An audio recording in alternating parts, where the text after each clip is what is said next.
Perfect.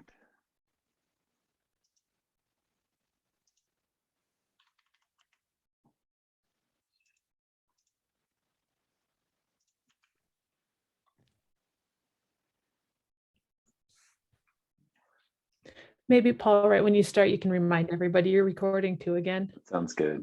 That sounds great. Anybody, any thoughts on just Vianney's her talk this last little bit? Katie, Michael, anybody in there for that? Evelyn, were you there? Yeah, what were your thoughts?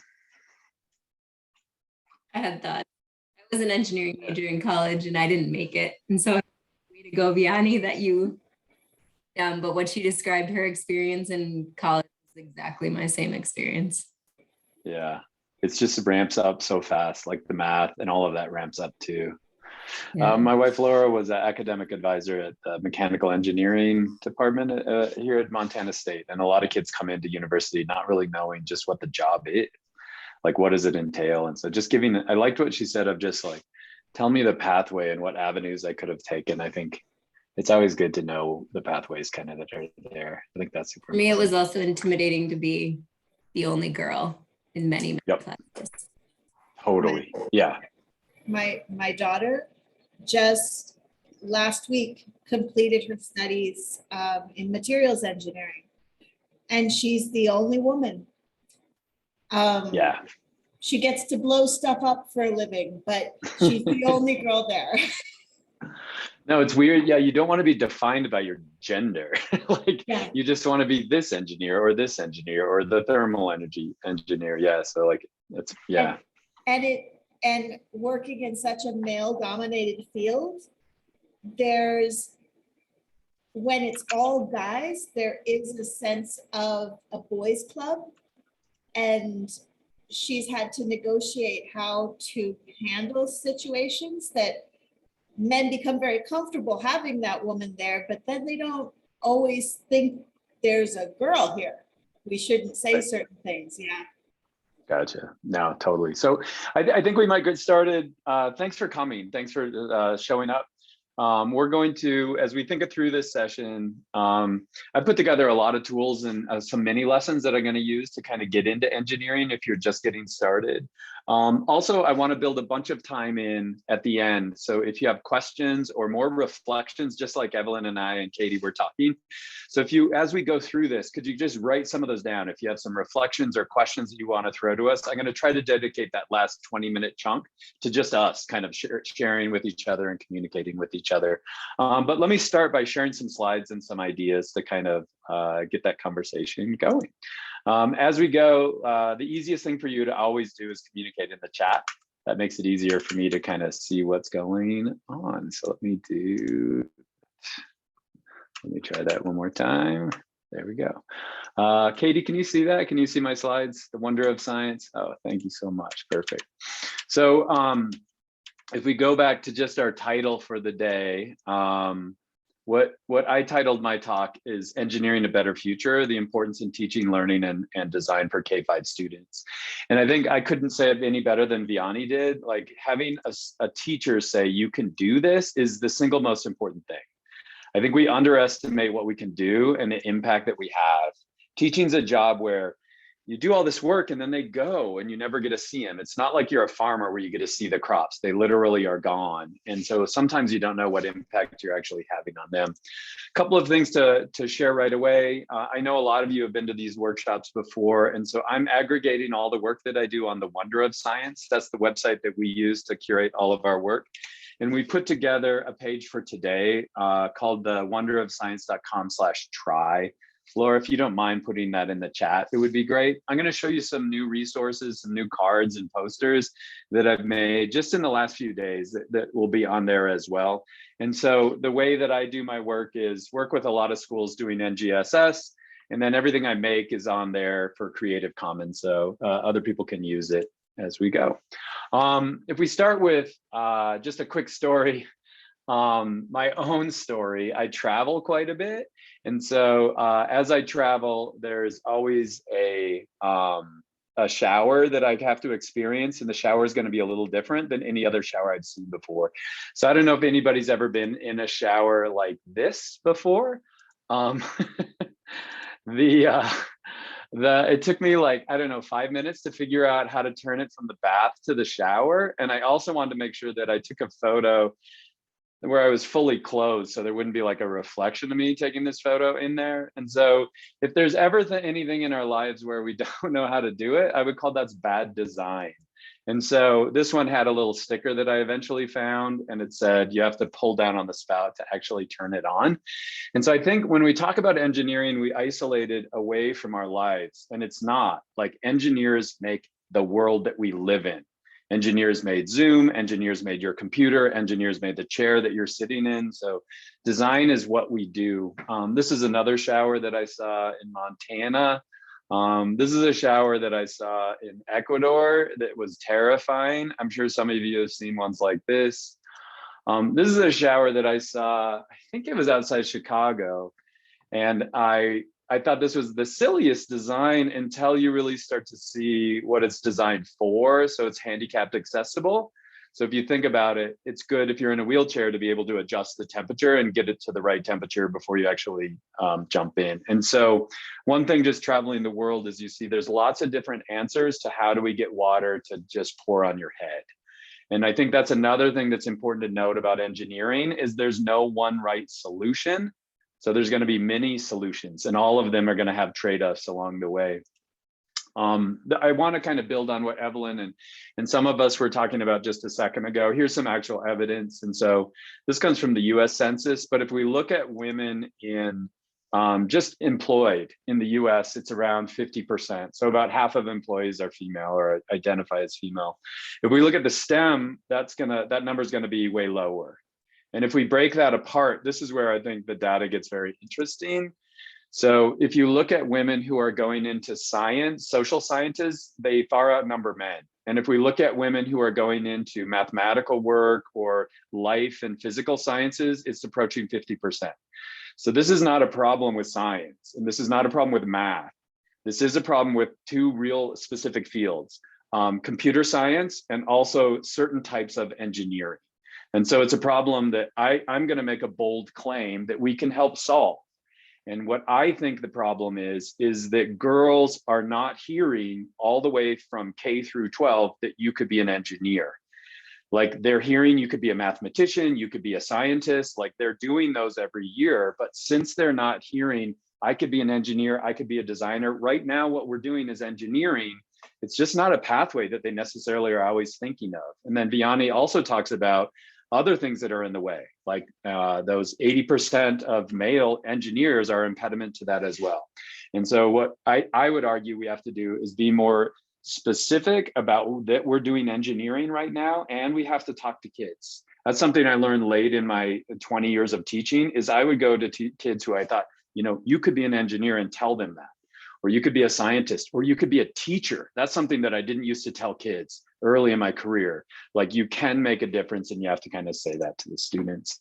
For a lot of us, this is really kind of an introduction to engineering and digging deeper into engineering. So I'm really excited about this part of the partnership. For me, when I dug into NGSS, the first thing I had to figure out was, what's the difference between science and engineering? This is a fundamental question to kind of get started. This is probably arguably the most famous scientist today. Her name is Jennifer Doudna. She just got the Nobel Prize for discovering CRISPR. I'm sure you've maybe heard about this in science. She fell in love with science. She lived on Hawaii, and she fell in love with science by going outside and looking at the natural world. That's how she got hooked in to be a scientist. This is Gwen Shotwell. She is probably one of the most famous engineers on the planet. She's president and lead engineer at SpaceX. And I'm sure you've heard about that as well. When they interviewed her and talked to Gwen about how she became an engineer, she said when she was in high school, she went to a meeting of women engineers, and there was an engineer speaking there, and she had really fancy clothes. And she's like, I love this lady's clothes. I could be an engineer and I could have these fancy clothes. And so she says, I don't really want to admit that, but I think it's important to think about, like, why do we determine what we're going to determine? It sounded like Vianney was almost aerospace is alphabetically at the top. And so she decided to go in that pathway. I thought that was kind of fun. So anyway, what's the difference between the two? It's really important that we tell our kids this. I know a lot of you know it, but we have to explicitly tell the kids the difference between the two. And so in science, what we do is we ask questions about the world and we construct explanations through a process called inquiry. So like, what do scientists do? They study the natural world and they try to explain the natural world. What does an engineer do? They define problems. Like, what are the human problems we have and what are the solutions to solve those problems? And for me, this is kind of a mental model that works. So when you're doing science, we've got all this evidence that we're gathering and we're trying to pare it down to what is the right answer? What is the right explanation for how does the world work? Engineering is the exact opposite of that. Engineering starts with a problem and what is the infinite number of possibilities that we can kind of explore to answer the question. And so when you tell your kids the difference between science and engineering, when you get to engineering, say this process is design and it's going to be really creative. I'm going to give you the problem and it's going to be totally up to you to figure out the answer to that question. There's no right answer. And explicitly telling them that is super important. When it comes to how does this fit into the partnership, I think one thing that people as they're exploring NGSS think about is these are science standards. And so they don't realize that the engineering is in the standards. It's right in front of your face and maybe you haven't seen it. And so if you look at elementary in the NGSS in kindergarten, there are two specific standards that are not science standards. They're engineering standards. And so if you're doing these standards, like building a structure to protect the earth from the warm sun or changing the motion of an object, you're doing engineering, but you might not explicitly be telling your students we're doing engineering. And I hope after this week that you start to add that to your vocabulary. Right now we're doing engineering and this is kind of what we're doing. These would be some grade 1 engineering challenges that are in the standard. You make a device so you can communicate with your friend, or you build a biomimicry solution to a problem. Here's grade 2 engineering standards. There's 3 in grade 3. And there's 3 in grade 4, and there's 1 in grade 5. And so we're not going to dig into each of those. Like, those are things that you could kind of dig into later. But if you teach kindergarten through grade 5, there's going to be engineering standards that you should be covering already. If you're not doing it, it's maybe because you haven't dug in enough to see, oh, this is engineering versus this being a standard that's more related to science. If you've been to any of my sessions before, you've noticed that I use a pretty simplified model to do scientific inquiry. So hands up if you've been to any of my workshops before. So perfect. So that's a lot of you. So if you look at my model of inquiry, if we just look at where these things go, all of the content, the science content that you're trying to teach really should be in something called a phenomena. It's the word that you've heard a lot with NGSS. And you say to your kids, we're going to learn some science, but we're going to learn it through a phenomena. And so this is my cycle of inquiry. What I've done over the last week is tried to make a model that fits better with the engineering standards as well. And so let me just kind of show you what that looks like, and then I'll do a little mini lesson around that. So to modify the cycle of inquiry, which I think it's important to have a cycle of inquiry in your school. It's the one thing that unifies everything that we teach. So if you teach social studies or English or math, but let me show you how I would change this to make it engineering. The first thing you do is in the middle, you don't have a phenomena that we're trying to figure out. So there is no phenomena or science that we're trying to figure out. There's a human situation. Something's going on and we have to figure out what's the problem and then how do we fix the problem. And so you heard Vianney say it a lot. She kept going back to the problem. How do we get people safely to the moon? And so they have a clear problem that they're trying to solve. Even though they have 2,000 engineers, there's a clear problem that they're trying to solve. And so with any situation, the first thing you want to do is you really want to establish what is the situation, and asking questions is a really good way to do that. And so getting your kids to see something that's not working and then having them ask questions, it'll clarify the situation to figure out exactly what's going on. Sometimes we think as engineering problems, there's always something wrong. But there's nothing wrong about going to the moon and bringing women to the moon. this is a great opportunity. So it's what's the situation, and then how do we make it better? How do we satisfy those needs and wants? And so if you look at that, what I've done is change that first step of inquiry from wondering and asking questions to more clearly defining the problem. So really to establish what's the difference between science and engineering. In science, we have a phenomena. In engineering, there is a situation, and we have to identify the problem that we're going to try to solve. So what are we actually going to design a solution for? Spoiler alert, teaching is not science. Teaching is engineering. So you're all engineers. Even this model I'm showing you right now, I engineered this, I made this. And so I think it's always good to think about it that way. And also that there's no one right way to teach. The next step then is to come up with multiple solutions. So now that we've defined the problem, what are some solutions that we could actually use? The best way to do this is just have kids sketch them out. And so the actual practice we're doing is designing a solution, but the best way to do that is model it. So the kindergartners say, like, we've got this problem now. What are 3 things that we could do? And I think that's really important to not just say, like, what's the one solution, but say, what are 3 ideas that we could come up with? Let's draw 3 pictures. And you know, kindergartners, they'll draw 3 pictures in just like a minute. It takes them no time to kind of sketch out other ideas. Like, that's just what's flying out of their head. So the next step is to design solutions. What might work?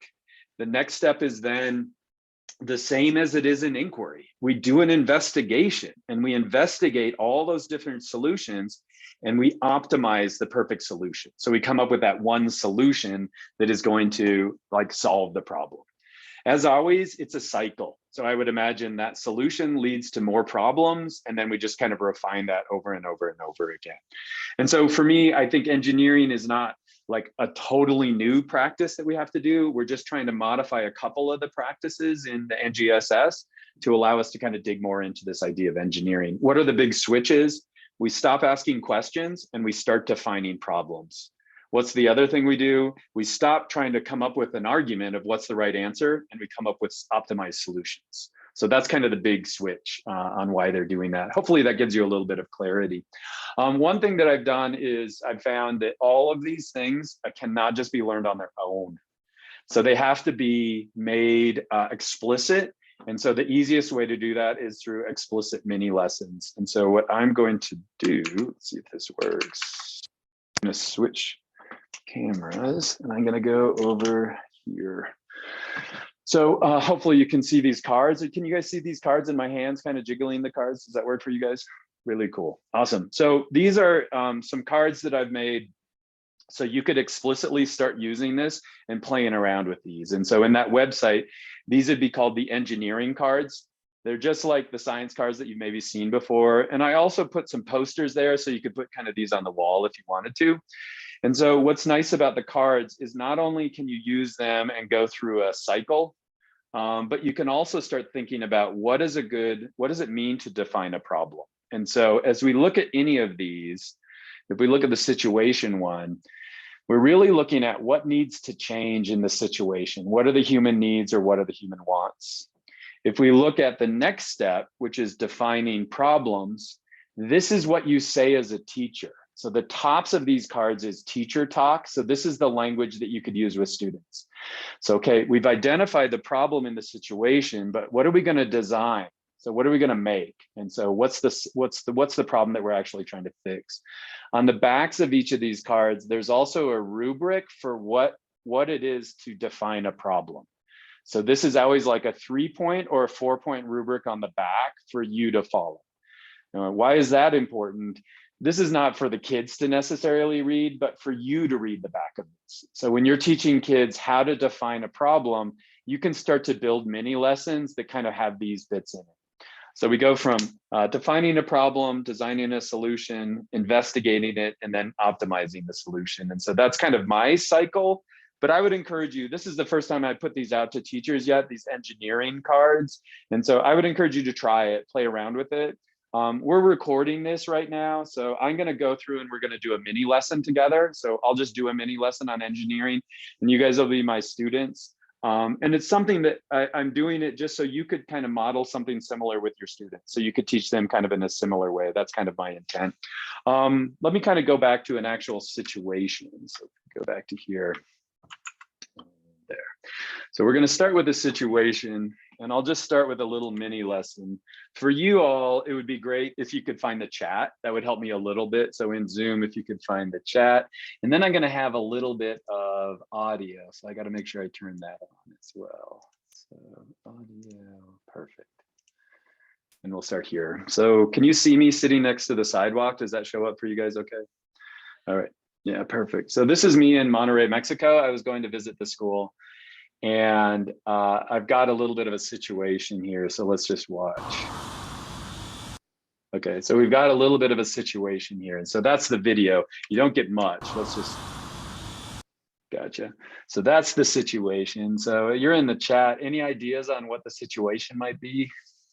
You guys, any guesses so far? Jason, it's nice to see you again. Any guesses? You lost your keys, Marcella's thinking. Drop keys, maybe? Your keys dropped in. You dropped your money. Good. Okay. So let's go through the next step. So let's kind of dig in a little bit. Next thing you want to do is ask questions. So once you have an authentic problem like this, the next step is always, let's ask some questions to clarify what's going on. You're going to hear my wife come up to me, Laura, and she's going to ask me a bunch of questions, and hopefully this will clarify a little bit about what's going on. Paul, what are you doing? I lost my key. How? I fell out of my pocket and it fell in here. I can't reach it. I can't reach down to get it. How far down is it? It seems like about 2 feet. How wide is it? It's about like that big. So I gotta figure out how to get it back out. All right, do you want to put your hand by the crack so we can see how wide it is? Yeah, it's about like that wide. I don't want to stick my hand down there.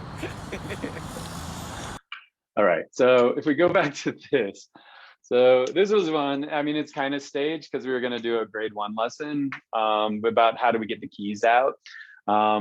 So let's just kind of use this as a model, and we're just going to go through. It'd be great again, like if you could help me out in the chat. Imagine we're just doing a little mini lesson here, and we're doing it kind of as like this is one that we're doing together. So let me clear these out of the way for just a second.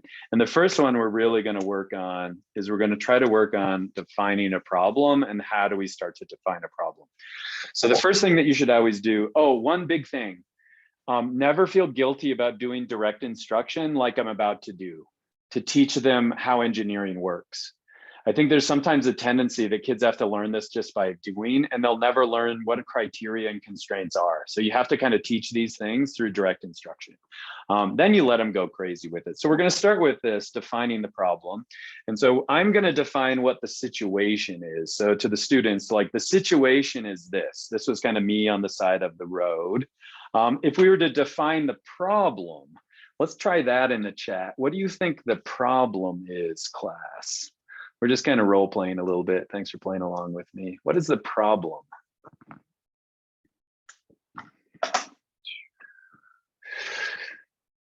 Yeah, can't get the keys, Evelyn. Michael, you're saying can't reach the object. Yeah, how can Paul recover his keys from the crack? You can't get the house or the car without the keys. I like it. So let's start with the problem. So the problem is going to be you can't, I'm going to use yours. You can't reach your keys. So I'm going to say this is the problem. Whenever you're trying to teach students how to do something new, like concrete representations will be really good, like a video or something as a way to kind of show that. So we've identified the problem. The next thing we want to identify is we want to identify what solution do we need? What's the solution for the problem that we have? Now, when you're in elementary, lower elementary, you might have to help them with this. Like, how do we develop a problem? How do we develop a solution? You'll probably have to give them some of that at the beginning, but we want them to kind of be able to do this on their own. And so if we look at the next piece, what do we want as far as the solution goes? Well, this is where I think this is a point that I learned along this pathway that I hope this resonates with you. If we just design a device, so we have the kids make something that can get my keys out. So let's just have them design a device. We're going to make something. If we do that, we're not technically doing engineering. We're doing inventing. So let me kind of delineate between the two. What does an engineer do? They don't just come up with a solution to a problem, but they use scientific information to come up with a solution to a problem. I don't know if you saw that or not. This is a hugely important bit. If you're just coming up with a solution to a problem, then you're an inventor, but you're not an engineer. You're simply like solving a problem, and they've done that since they were little kids. What we're doing in engineering is we're learning scientific information so that we can apply it to a solution to a problem. I hope that makes sense to you. So you generally, where's the best place to put your engineering? It's after you taught the science. So we've learned all the science, and now let's apply that to what we're doing. So if we're using lower elementary as an example, what I would say at this point is you have to decide what's the scientific information that they're going to use. And so for me, one thing that I could do, I'm just going to use the NGSS, is I could say we're all going to do what's called biomimicry. So the science that we're going to use is something called biomimicry. What that is we use nature and how nature solves problems, and we're going to use that to solve our engineering problem. So we're going to see how nature solves it to help inform ours. And so let's use the chat for this. Can you think of anything, an animal, where an animal has to grab something that's in a crack? Can anybody think of an animal that has to grab things out of a crack? Like an aardvark, Richard, is really, really good. An anteater, a bird, a monkey, like a bird's bill, a monkey, an octopus is really, really good. Those are all great ideas. And so if you're my class, I would say you have to design a solution, which is a device that uses one of those animals to inspire your solution to the problem. Does that make sense? Your brain is now thinking about science and how I apply it in this situation. I'm also at the end class, I would say, I'm going to ask you, what animal did you choose? And what animal did you use to kind of build your design around? And so that's the difference. And also, let's see how that changes. Let's say I'm not teaching that. I'm teaching, let's say, grade 2. And we're learning about materials and material properties. So if that's the science that I'm teaching, then I would say, can you think of any material properties that might be important for me to solve that? I think it was somebody said this earlier. Are they made of metal? Are they magnetic? Like, really good idea, class. Can you feel how me really suggesting what science we're going to do allows you to kind of tackle it in a different way? And so let's go back to biomimicry and finish this up. So when we're defining a problem, the first thing we do is we identify the problem. We then start to pair in on the solution itself. But the final thing, and I'm going to just go lower elementary for a second. So if you're in lower elementary in the NGSS, the final thing you have to talk about at this point is you have to talk about the features. What are the features of the solution? So what features do we want in our solution? Well, to do that, we could probably comes from me, is I want it to be able to, I'll say extract, that's a bad word, that's a little big, but extract the keys. So that would be one feature that I want. What would be another feature that I want? I want you to use biomimicry as a feature in your solution. That would be another feature. And then what would be another feature? I only want you to use the material that I have in my room. So the material is going to be another feature that we have as well.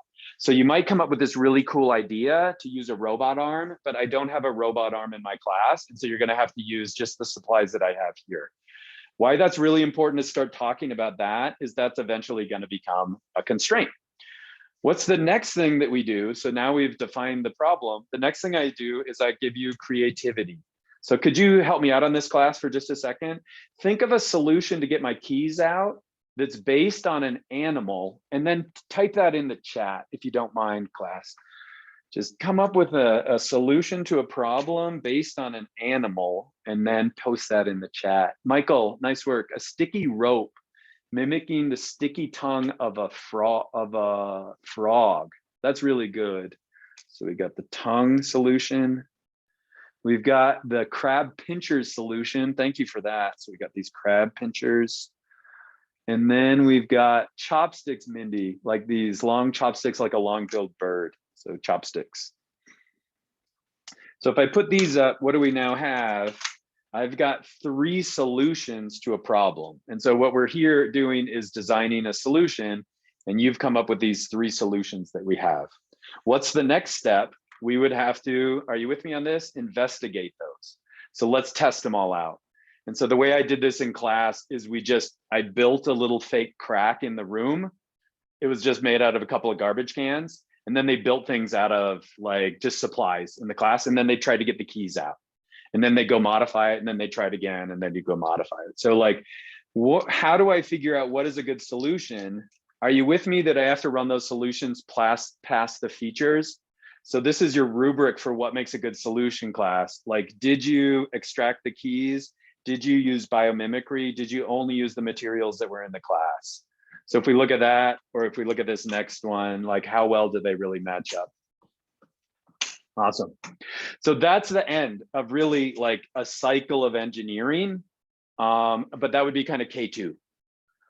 What's going to change with each of these as you do it? The situation's going to change. What else is going to change? The biggest one that really is in your control is going to be the scientific information that you want them to use. Like no kindergartner or first grader is ever going to say, I'm going to design a sticky device like a frog's tongue. You're going to have to say, like, this is the science that we're using. And then they use that science to kind of apply it into that situation. Let's just ramp it up a little bit and go into grade 3 through 5, and then see how this mini lesson changes. If I'm doing this for 3 through 5, what's going to change? The problem stays the same. The kid should identify the problem. The device and the solution stays the same. What the science is will probably ramp up. So it could be in lower elementary, we're just using things that we can see like materials and nature, but it could be when they go up into grade, I don't know, an example could be, let's use this. So they're using energy maybe. They have to use energy, maybe like a motor to extract the keys from the hole. And so they have to understand what energy is and how they use some kind of a motor device to do it. So I'm ramping up the content by trying to changing the scientific information. But this is where the big change comes in. And that is when we go into upper elementary, we don't use this word features anymore. So features is broken out into 2 different bits, and those are called criteria and constraints. And those are the words that John Mark talked about. And so if you teach in upper elementary, learn these 2 words and just start using those with your kids, because they'll use them all the way through high school, criteria and constraints. What are some operational definitions? Criteria is going to be very similar to those original features that we had. So it's got to extract the keys. Maybe you have to only use, something like it's got to use biomimicry. But then when we get to the constraints, those are the limitations. So what are some examples of constraints? You could only use the material in my class. It can only cost $3. You only get 30 seconds to extract the keys. So like that, those are constraints. In other words, what are the limitations on the solution?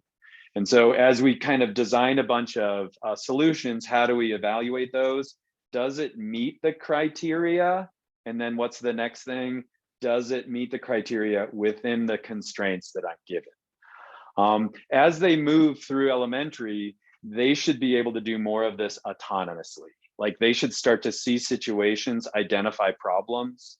They should be able to, with you, start to brainstorm some criteria, like what would be some good criteria of a solution, what might be some constraints or what might be some limitations. The one thing that you don't have to teach them, I've learned, is creativity. Like once they know clearly what the problem is and what science they have to do, their minds will just explode and they'll go crazy for this because that's what they want to do, is just make things and build things. I think the key thing we want to do is make sure that we're sending the message like, you're an engineer now and we're trying to solve a problem. What did we do before this? We were a scientist and we're trying to understand a phenomena, and being real specific on the difference between those 2, I think is super, super important as well. And also like use stuff in their real world to kind of teach them that. What are some problems in our classroom that we have that we could start to solve? Is a little bit a bigger deal. And also, this is another greedy thing. Don't make up weird problems that you're going to solve. Like, actually find problems in your class. So I was working with some teachers in Saudi Arabia, and they were doing the standard, and I was like, what is a real problem that you have, like in your class? What is horrible? And they're like, sand. Sand is everywhere. The kids go out, they get sand, they come in, there's sand everywhere, sand's in everything. And so what does the solution become? How are we going to use animals and how they deal with sand to build kind of a mat for the classroom that gets rid of sand as they come back into the room? And I think the key thing of there is, like, you're actually making your life a little bit better. And those kids will keep pointing to the mat and they're like, we did that. That's our idea. We came up with that. We made the class just a little bit better. And so that's the key. If I go to the actual numbers about this, something like 20% of the standards in elementary are actually engineering standards. And so kind of becoming familiar with the standards and then how we can use that, I think is super important. So anyway, I wanted to rush through this so we could kind of get to some more conversations and dig in a little bit more deeper. As always, I think there are two big parts to this. The first one is reflections. And so I've showed you a bunch of things. We listened to Vianney a little bit. Could you take a moment, and don't put this in the chat, but could you take a moment, just a minute, to reflect on everything you've heard so far? What's your one reflection that you have on the 90 or so minutes that we've been together this afternoon? What's your one reflection?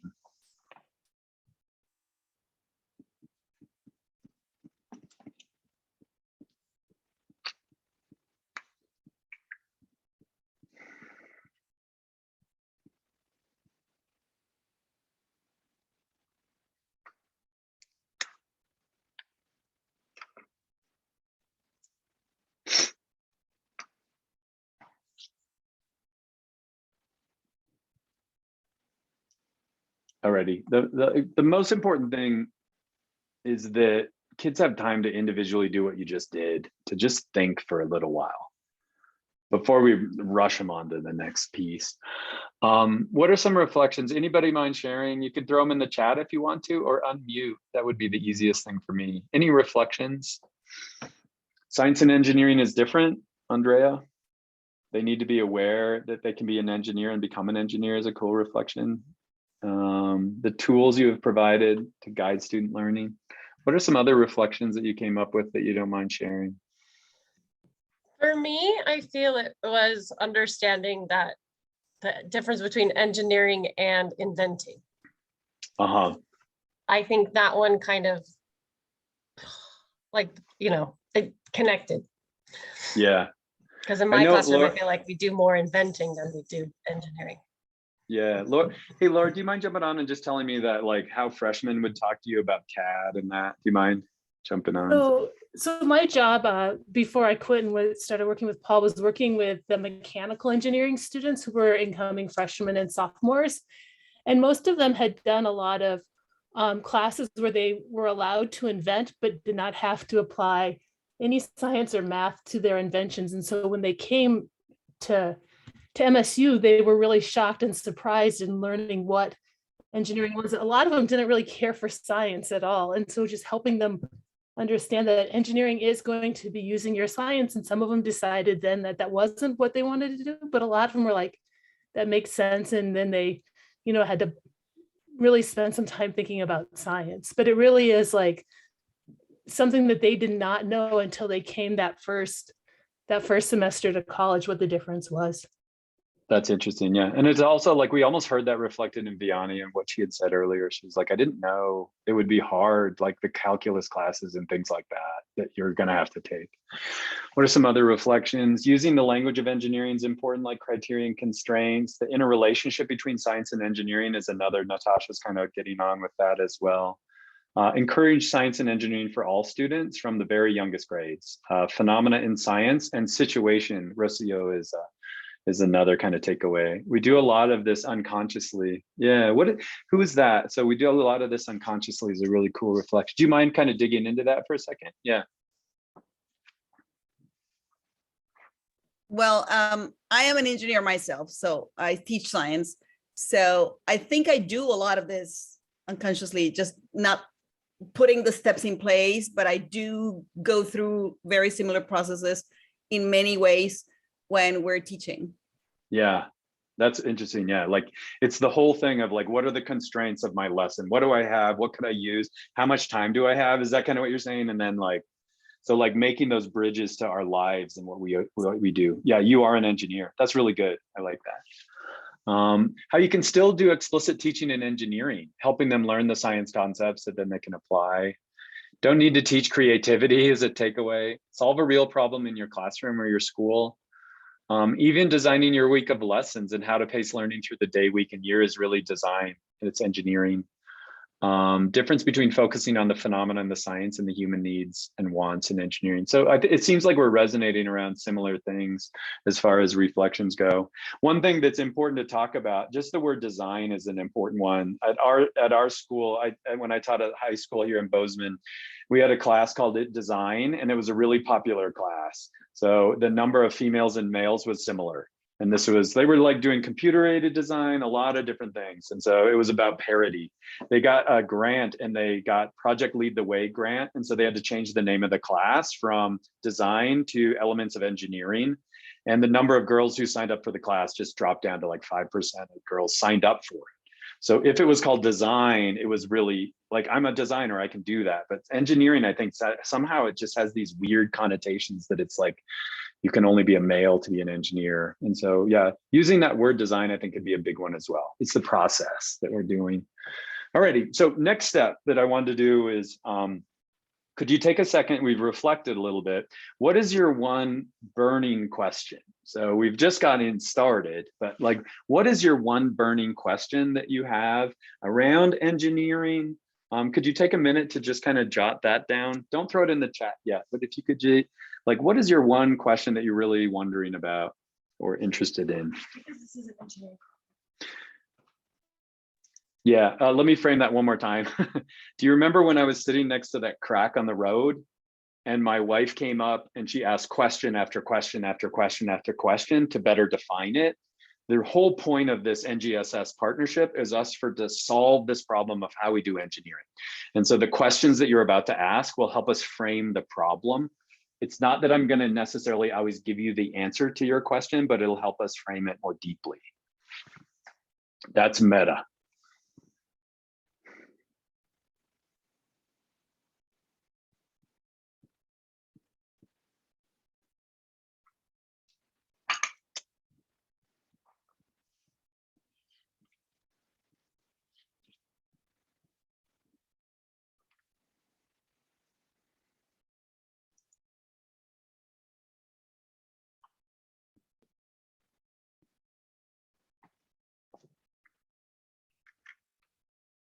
Alrighty. Hopefully you had a little bit of time to think. I think the easiest way to do this is just, we could either raise your hand if you want to, or just unmute. I can see almost all your faces, the people who are here live. So anybody have a question that they mind sharing with the rest of us? You can either unmute or raise your hand. I would love to answer anything, or at least start the discussion. Yeah, go ahead. Is it Kristen? Oh, yeah, Kristen, go ahead. So I think this question can probably apply to many subjects, but as someone who grew up not learning engineering, not being very into the sciences, teaching engineering terrifies me and scares me, and it's not something I find fun.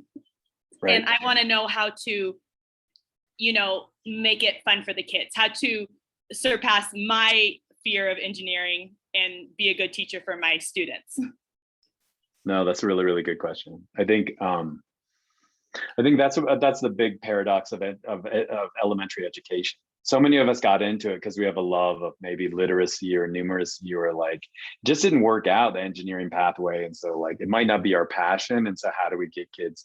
Because it's an equity issue. Like, it doesn't mean your kids don't like engineering. I think, Kristen, is what you're saying. Like, how do I let them experience this so that we can get excited? Exactly. Maybe get excited. I want to show them I'm excited. I want to learn more about it. And you Yep. know, find out Yep. how to teach them. Yep. Step one, fake it. I mean, you have to fake it until you make it. There's that.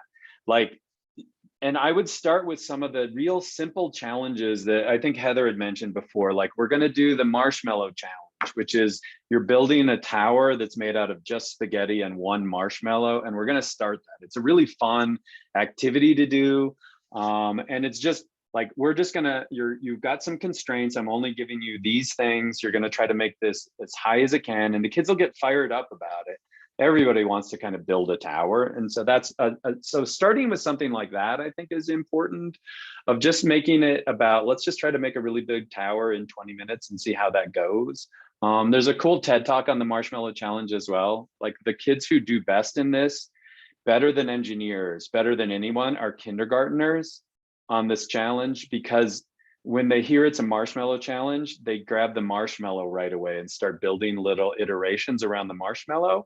Whereas teachers and engineers try to build this massive tower, and the marshmallow is heavy and it just breaks it at the end. And so, yeah, I think use their excitement, I would say, Kristen, as well, to get excited about it as well. And then just start to increase the rigor of the challenges that we're doing. Another way to think about this is, there's really only two things you can build your interdisciplinary units around, and that's science and engineering or social studies. So like, authentic problems is the only way you're really going to get your elementary classes into some kind of an interdisciplinary, we're bringing everything together. And so maybe framing it around a problem. What's a problem that we have to solve versus just engineering? I don't know. I'm just thinking of some ideas as well. That's great. Next, Thank you, Paul.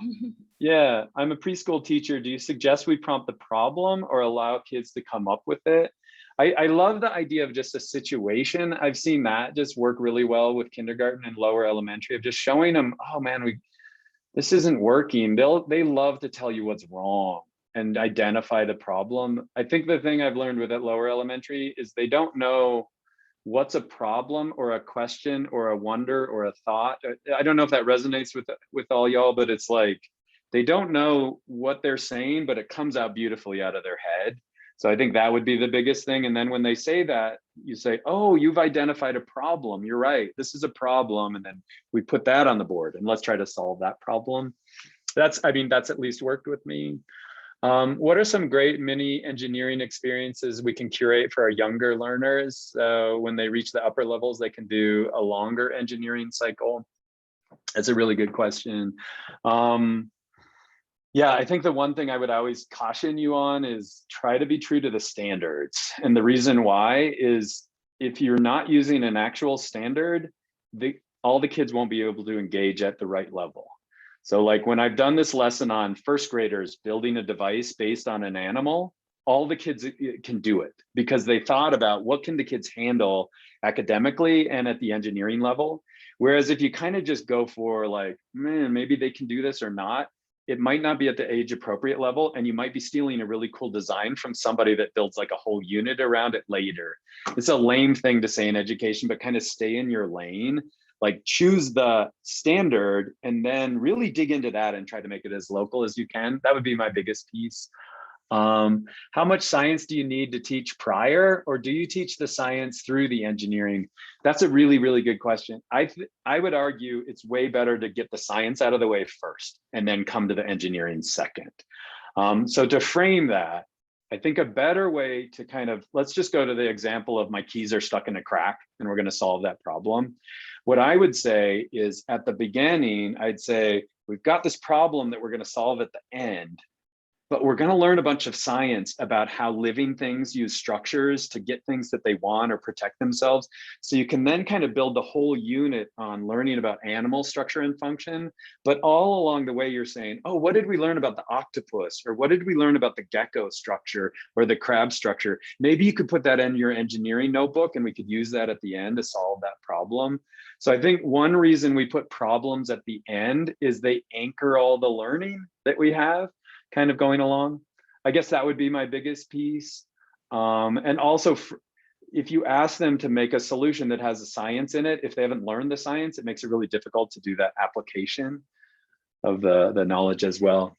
So the engineering is like the application. Yeah, I love that, Melissa. Like, yeah, let's apply all the science we've learned. Things that you should know, there's like, I think at NASA, 10 times as many engineers than scientists. In the world, there's 4 times as many engineers as scientists. Like kids are gonna be an engineer. They're probably not gonna be a scientist. It's just way more of that. And it's because like we have to make things. Also, another quick thing I would say is don't limit it to the engineering that just pops into your head. Like we always think about like, how do I make an arm, or how do I make a mechanical device that moves? There are so many types of engineering. Environmental engineering is a big thing that people are going to go into. Chemical engineering, like there's so many different types of engineering. So don't try to limit that as well. I think if you tease that apart, Laura was telling me you might not have as many women go into mechanical engineering, but that's going to differ depending on what kind of engineering we're looking at. So exploring those different ones. And also just like John Mark modeled, bring teachers in, bring parents in. Like who are engineers? They would love to talk to your kids about like what their job is and what do they do. Walking around campus, my students saw our butterfly garden was quite abandoned. Oh, this is a great question. We were doing ecosystems unit, and so we decided we wanted to do something to improve the situation. That's like the perfect problem. Find a problem that is on your campus, and so that you can solve the problem. I was at a campus as well where they had these tortoises and they kept getting out. And they were worried they were going to lose the tortoises. So like making an enclosure for the tortoises is great. Any other questions kind of as we start to move towards the end? Questions? I'm looking for hands. Yeah, go ahead. Hey, Sophia, sorry if I missed Hi, your name. yeah. So I teach high school biology. Can you hear me? Yeah, totally. Okay. I teach high school biology, and I feel like maybe I haven't looked as closely as I should, but it's really hard to do. I'm struggling with doing engineering in high school biology. I like sort of genetics, but it's really tough for me. I don't see it. Yeah, I could give you an example of another. I was working with a biology teacher in Amman, Jordan, and what she wanted was, when you look at there's standards that are environmental engineering standards in the biology NGSS. It's how do you design a system or a device that can essentially reduce human impacts on biodiversity, human impacts on, so it's pretty broad. And so what she had the kids is she didn't want them just like doing some like eye in the sky, huge project of like how we're going to save the world from global warming or something like that. She was like, you have to come up with a manageable solution, and you have to make a device that could solve a problem in a local ecosystem. And so they had to like learn the science to apply it. And then they kind of did a little, at the end, a design show where, yeah, I'm sure we're all familiar with the science fair, where you learn a little bit of science, and at the end you present your poster.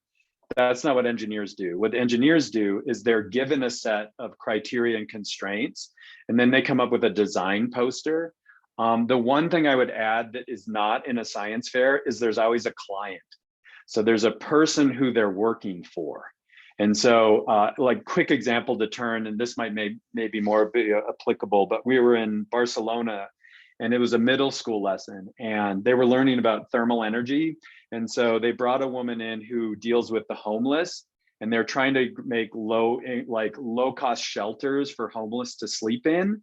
And so then the kids in the class were interviewing her about how much money do you have? How big do they have to be? What materials could we have? So like interviewing her set up the whole authentic problem that they could come up with solutions to. So that's a way to start thinking about it. Like, who's the client? Are you going to be the client, or are you going to find a client that they could work for? I think that's kind of makes it way better, because then they're just interviewing the client and they work for the client. Also, don't have to make everything. It doesn't always have to be a thing that you've built out of robots and whatever. It's just an idea. Like, here's a system, or here's my idea of what we could do, I think is another way to think about it. Awesome. Any other questions? Last one I think I would say is having the kids talk about what they've come up with is probably the easiest way to assess this. So like a lot of that is like, what's the assessment at the end? It can't be like a quiz or something. So for those of you who use technology, like Seesaw is a really good way to do this in elementary. So after they've come up with something, You just have them do a 2-minute like pitch, like, this is what I made. I made this claw and it's built like a crab and it's designed to do this. And let me show you how it works and how it solved this problem. So like what you really want them doing are all the things I did in that mini lesson, identifying the situation, what's the problem, what's their solution, and how does it meet the criteria and constraints. And those are so fun to watch. Like my biggest advice to all of you is just start doing engineering, because you're going to have so much fun. Like the creativity will take over and they'll blow you away. Like their ideas will be better than your ideas. Don't sweat the idea part. Like spend a lot of time on the problem and then you let them do the idea part. Like that's what makes this different from science. Like you don't have to come up with the answer. They're going to come up with the answer. You just got to come up with the problem. Awesome. So I'm seeing that, Michael, as well. We've had Seesaw sessions on Friday. So if you're interested in that, that could be a cool thing to attend as well. Awesome. Hey, I wanted to say just thanks so much for coming and digging in and engaging. For me, if you learn a couple of things and change a couple of kids' lives, that's all I'm asking, right? We got to get to moon, we got to get to Mars, and mostly we got to solve environmental problems here on our planet. So thank you so much. And I will probably see you later. Cheers.